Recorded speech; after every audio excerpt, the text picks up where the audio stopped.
కొంతమందిలో ఏందంటే ఎక్కువ ప్రెషర్ ఉంటది. అంటే హ్మ్. ఇప్పుడు పిల్లలను పిల్లలను పేరెంట్స్ ఎక్కువ ప్రెషర్ చేస్తూ ఉంటారు. "నువ్వు అలా చదువు, ఇలా చదువు, ఏం చదవట్లేదు, ర్యాంక్ రావట్లేదు" అని జెప్పేసి బాగా ప్రెషర్ చేస్తుంటారు. And more than teachers also. So, ఎక్కువ స్టడీ అవర్స్ చేయిస్తూ ఉంటారు. అంటే వాళ్ళకున్న టైంలో 24 అవర్స్‌లో ఎక్కువ శాతం స్టడీ అవర్స్‌కే కేటాయిస్తూ ఉంటారు. అలాంటి వాళ్ళు డిప్రెషన్‌కెళ్ళే ఛాన్సెస్ కూడా ఉంది అని విన్నాము.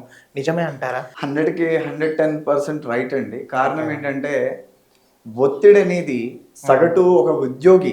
ఉద్యోగం చేస్తున్న వ్యక్తికి సైతం పదే అధికారి పైన ఉన్నత స్థాయి అధికారులు ఇచ్చేటువంటి హ్మ్.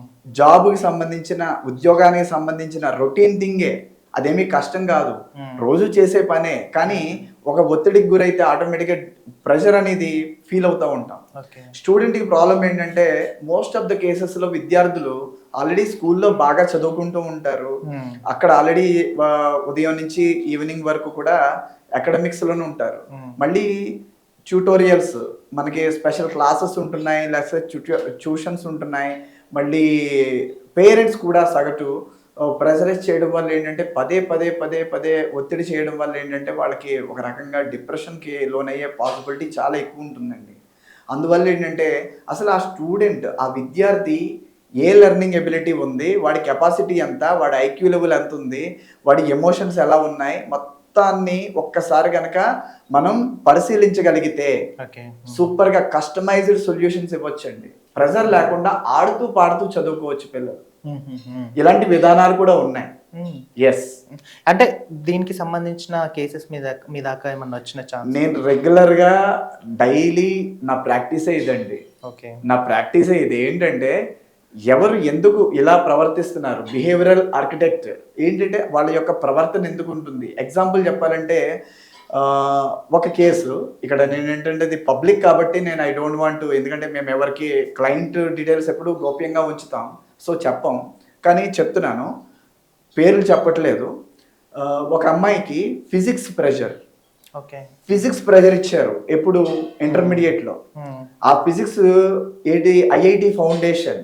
ఓకే. ఐఐటీ ఫౌండేషన్‌లో భాగంగా ఇచ్చినటువంటి ప్రెషర్‌కి ఆమె ఎంత వరకు తీసుకుందంటే ఆ ప్రెషరు, తర్వాత తనకి సెక్చువల్ ఓసీడీ అటాక్ అయింది. ఓహ్! హ్మ్. ఇంకొక అమ్మాయిని, అంటే వీళ్ళందరూ నేను ట్రీట్ చేసిన వాళ్ళు. ఓకే. ఇంకొక అమ్మాయి ఏంటంటే, జస్ట్ పేరెంట్స్ అనుకుంటారు సీరియల్సే కదా చూడనివిలే అని అనుకుంటారు. ఒక సీరియల్ చూసినందుకు ఒక షోస్, రియాలిటీ షోస్ చూసి ఒక అమ్మాయి పదే తనే ఊహించుకోవడంతో తన రిలీజియస్ ఓసీడీకి అటాక్ అయ్యిందండి. సెక్చువల్ ఓసీడీ అనంటే యాక్చువల్లీ ఏ వ్యక్తిని చూసినా సరే ఒక రకమైన ఆలోచనలు, నెగెటివ్ థాట్స్ రావడం సెక్చువల్ ఓసీడీ. ఇక్కడ రిలీజియస్ ఓసీడీ అంటే ఏంటంటే దేవుళ్ళు గుర్తొస్తారు. దేవుళ్ళు కల్లోకొస్తారు. హ్మ్. కానీ ప్రాబ్లమ్ ఏంటో తెలుసా? దేవుళ్ళు కల్లోకొస్తారు గానీ మంచి పనులు చేయరు. హుహు. హ్మ్. మీ ఫాదర్ చనిపోతాడు అని చెప్పేసి కలొచ్చిందంట. కల అది యాక్చువల్‌గా ఎప్పుడో మనకు కూడా అనిపిస్తా ఉంటది. ఒక ఇన్సిడెంట్ ఇది ఆల్రెడీ జరిగిపోయి ఉండొచ్చు అని చెప్పేసి. అక్కడ ఆ అమ్మాయి విధానం ఏంటంటే, తనకి వచ్చిన కల అది నిజమని భ్రమ పడుతూ, తన ఓకే. వల్లే వాళ్ళ ఫాదర్ చనిపోయారని చెప్పేసి ఆల్మోస్ట్ ఇప్పటికి 14 సంవత్సరాలు బట్టి తను కుమిలిపోతుందండి మానసికంగా.